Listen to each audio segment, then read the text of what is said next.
make strawberry lemonade cookies with me. I'm using boxed cake mix from Duncan Hines. Pouring the cake mix in the bowl with half teaspoon of salt, 2 eggs, and a half cup of oil. You can find these recipes online, by the way. Put everything together, and then add in my lemon chips. Giving a good mix. Here I'm using a tablespoon to help me ball the cookie.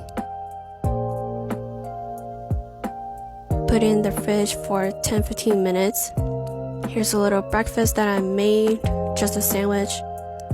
And here's the results after 10-12 minutes at 350 degrees in the oven. It looks nice. Now the cookie tastes pretty good, but I feel like I should have used less salt. So I will make a note of that. This recipe is so easy. If you don't want to make a cake, you can just make cookies. That is so cool. Okay, anyways, thank you for watching.